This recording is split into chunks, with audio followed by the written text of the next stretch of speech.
করেছেন তাদের ব্যবহৃত জিনিস, দুষ্প্রাপ্য লিপি, নাটক, নভেল, অসংখ্য ডকুমেন্টস, মেডেল আর ড্রয়িং আজকে আপনারা মিউজিয়ামের ভেতরে দর্শন করবেন। এখানে রুলস আছে, ছবি তোলা, কোনো জিনিসে হাত দেওয়া, যেটা সাউন্ড করা নিষেধ। এই জন্য গাইড যে সাথে যাচ্ছে একটু ডিস্টেন্স থেকে আপনাকে বলে বোঝাবে। যখন বোঝানো কমপ্লিট হয়ে যাবে আপনাদের সঠিক রাস্তায় প্রবেশ করিয়ে দেবে, কাছে গিয়ে নিজের ইচ্ছে মতো আরেকবার দেখবেন। পরে যদি গাইড ভাইকে বলেন ভেতরে গিয়ে বোঝাতে হবে, ওটা আইনের বাইরে। ভেতরে লেখা আছে সাইলেন্স প্লিজ। ধীরে ধীরে আসুন।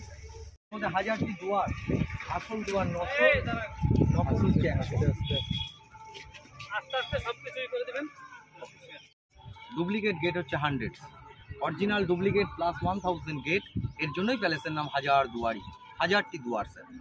কিন্তু কোনো নবাব এখানে এক রাত্রিও বসবাস করেনি। এটা ছিল দেওয়ানি ব্রিটিশ রয়্যাল কোর্ট আদালত।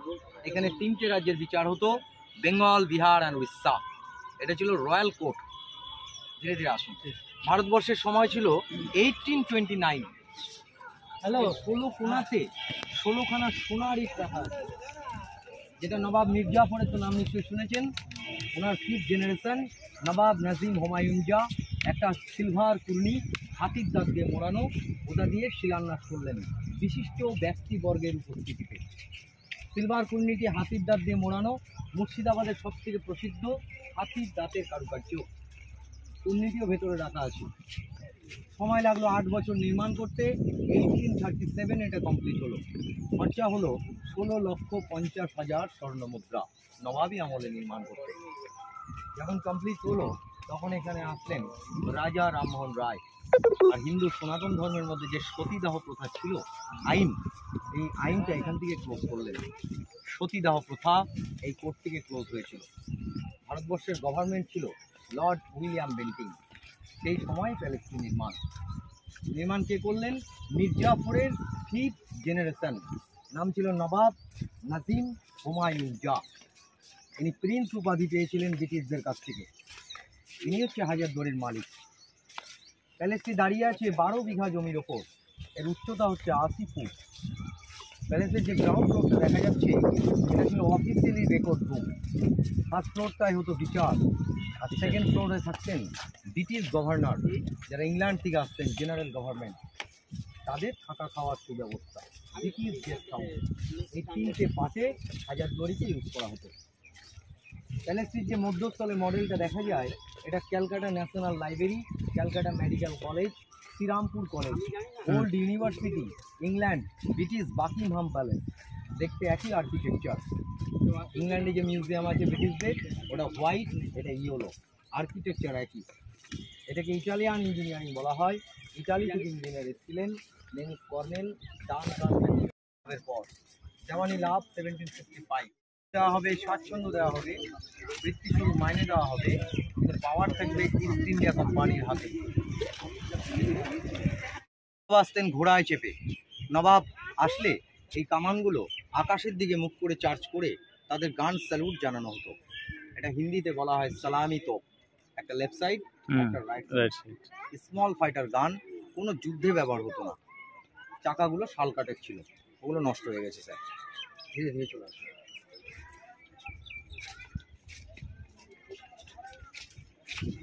দেখা হলো স্যার, দেখা হলো। তাহলে হুইল চেয়ার ওখানে জমা করে ডকুমেন্টস নিয়ে। ইসলাম ভাইদের একটা পবিত্র ধর্মস্থান জায়গা। বছরে মাত্র 10টা দিন এটা সকলের জন্য খুলে দেওয়া হয়। সেটা হচ্ছে মহরম উৎসব। মহরম মানে হচ্ছে শোক পালন। হাসান হোসেন ভাবে মক্কায় যেতে পারবে না, তারা এখানে এসে হজ পালন করবে। প্রতি বৃহস্পতিবার এটা খুলে দেওয়া হয়। নবাবের মদিনা, নবাবের 3.5 ফুট লম্বা একটি সোল্ড তলোয়ার মিউজিয়ামের ভেতরে দেখবেন। নবাবের উচ্চতা অনেক ছিল, 7 ফুট 2 ইঞ্চি লং।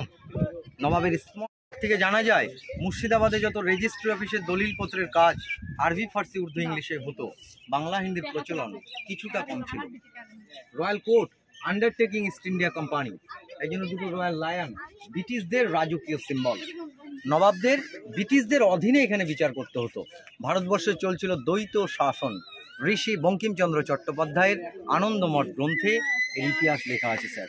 চলে আসুন 37 স্টেপ দিয়ে ওল্ড ইউনিভার্সিটিতে। ইম্পর্টেন্ট ইতিহাস আপনাদের আমি শোনাবো।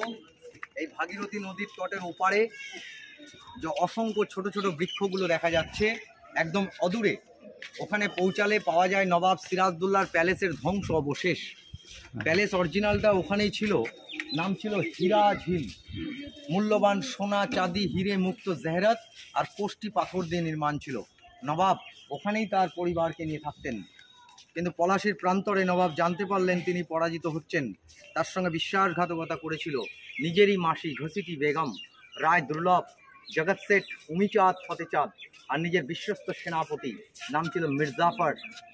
নবাব রাতের অন্ধকারে ছদ্মবেশ ধারণ করলেন। তার বেগমের নাম ছিল লুৎফান নেসা। ছোট্ট একটা 9 বছরের কন্যা একটা দাসীকে নিয়ে নৌকায় করে এই জলপথেই নবাব পালিয়ে যাচ্ছিল পাটনা।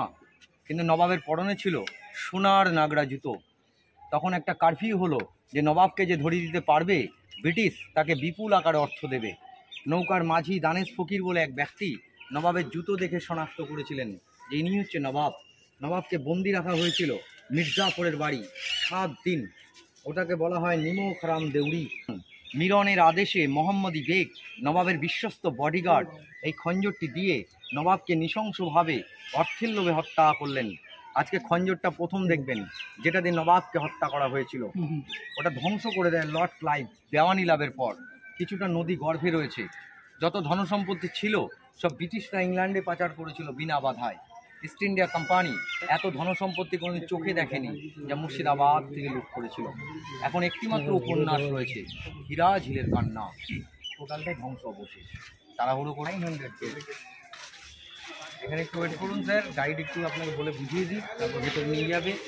মেন গেটের ভেতরে যত ঝাড়বাতিগুলো ঝলমল করছে এগুলো ওল্ড ডায়মন্ডসের। এগুলো ইংল্যান্ডের মহারানী ছিল ভিক্টোরিয়া। উনি নবাব নাজিম ফেরাদুনজা, যিনি ইমামবাড়ি নির্মাণ করেছেন, তাকে জন্মদিনে এটা উপহার দিয়েছিল। তখনকার দিনে সব মোমবাতি দিয়ে ঝাড়বাতি জ্বালানো হতো। দরবার কক্ষ